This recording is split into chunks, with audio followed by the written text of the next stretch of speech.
All right, now let's review Chapter 6, Categorical Data.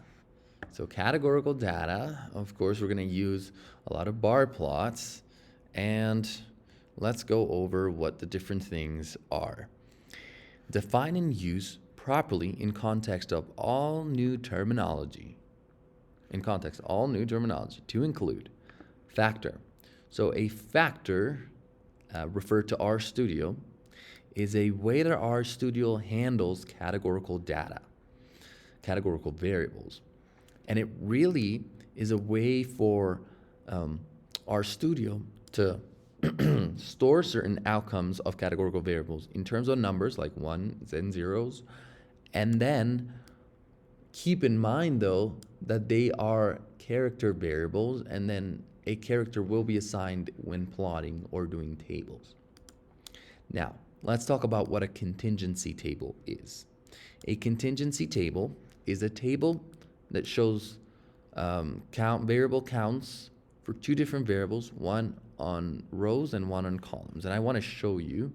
So here's a contingency table right here. And this is for a data set of emails right here with no characters, small, big number of characters right here. This is a contingency table. And here's we have the definition from the book. Two-way table, so one way this way, one way this way, because here we have the number and here we have the whether there's spam or not. And the second variable in the column right here. So this is a contingency table. Right. Now let's go back. Let's see what else. Marginal counts. Marginal counts are these things right here. You see on the margins, there's totals, and there's a total for each row and a total for each column. And these are called marginal counts, and they're based only on one of the variables in a contingency table. Or so for example, this is based only on the subset that are not spam. That's the marginal count for that. And this is the subset that is spam. It's the marginal count for that. And this is based only on the big variables.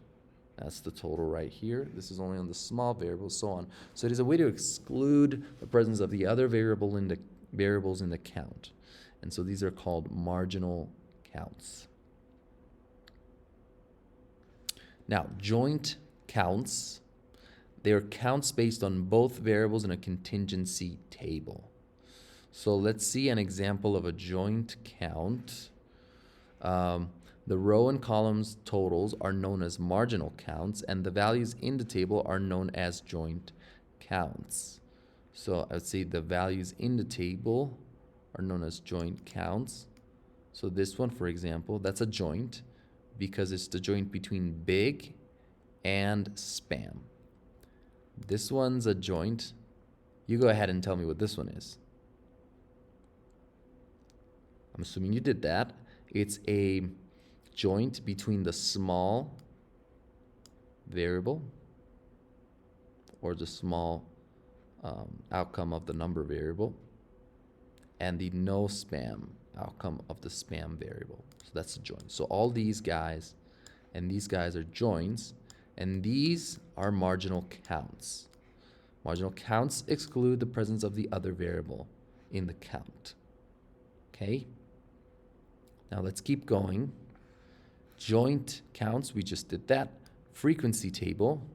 Well, a frequency table is the same as a contingency table, but it's only for a single variable. So let's see if there's an example here for a contingency table. Oh, sorry, for a frequency table. Here, right here, we have none, small, big. That's just a frequency table. Then we can have a relative frequency table if we add this command right here into R, which gives us the proportional values. And if you put percent in it, if you put percent, then you get the percentage. I like to use percent rather than proportion, even though you can really pick out that this is 13.9, right? You just have to multiply by 100. And this is 72.09, and this is 14.00 right here. All right, so this is a frequency table and a relative frequency table. So we did this one and this one. Now bar plot. Now here I was confused. Well, because I just did histograms and I was like, well, what's the difference between a histogram and a bar plot? So I went and did some digging and I found out that the difference is that a histogram is for it looks at the distribution of a single variable. So it is a continuous variable divided into bins, and it allows us to see the distribution of the data for that variable. A bar plot, on the other hand, shows the relative counts for each variables, but for different categories. See how they're separated here, and these are different categories?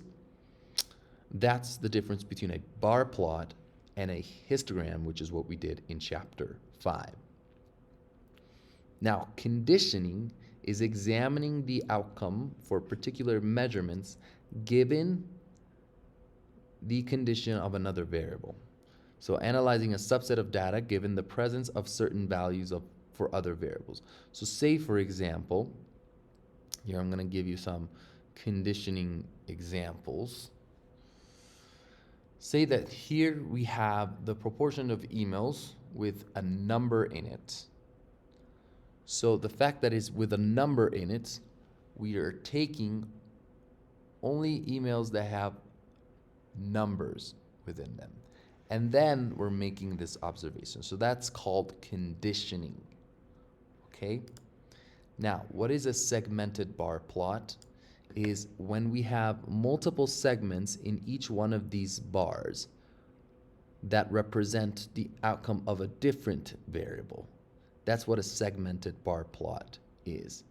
So let's say right here, I'm going to give you an example. So the first category is none, small, and big. The second category is spam or not spam. And so you see there's segments within each category of the outcome of the size of number that indicate the second outcome of spam, which is spam or not spam. And that's what a segmented bar plot is. Now, mosaic plot is an area plot.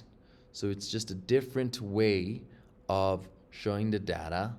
This is a mosaic plot for the number variable in the email data set. So you could have big, small, or none number. And then you can also divide this into segments as well if you add something on the other axis. And this is interesting because in this particular case, these are considered the independent observation, the explanatory observation, and this is considered a secondary observation. And so here we have number and spam, and here we have spam and numbers, so they're changed right here. So here we see, hey, there's a huge chunk of it that is spam. Most of the emails in our data set are spam. And then within that data set, we have none. A big part of it has a small number of characters, and a small part of it is big. But it's different to look at the difference in area between these two. So it's different to pick out these things, right? And so they're not widely used, at least I haven't seen them as much as others. Now, pie charts, for the same reason as the mosaic plot, are not really good because you can't really tell the difference in the areas between these, for example. And if you were to put percentages, which is what they do in presentations, for example, PowerPoint presentations, then you wouldn't need the graph in the first place. So it's not really used in statistics. Now we have a side-by-side box plot and a density plot. So the side-by-sides box plot, this one right here, so we have the box and whisker plots here, and we can see the difference in the distribution of the population, sorry, not of the population, of the observations here, and which one's more concentrated of a data set and which one's less of a concentrated of a data set. And so we can also compare the median in both. We can compare the amount of outliers. So it's good. It's a good plot, traditional tool for comparing across groups. And finally, we have the density plot. I find this a little bit hard to conceptualize, and this is their definition, is to compare numerical data across groups. So it has to be numerical. A histogram bins data, but is highly dependent on the number of boundary of the bins. A density plot also estimates the distribution of a numerical variable, but does this by estimating the density of data points in a small window around each data point. And the overall curve is the sum of this small density estimate. So it's kind of like a histogram with the bin value that goes to 0, from my understanding.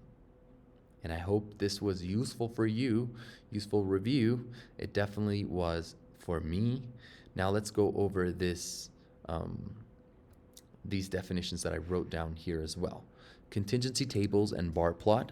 What is a contingency table? Well, we said it is a two-way table that shows the distribution of one variable in rows and a second variable in columns. And this was the example I showed you. Now, what command in R creates a contingency table?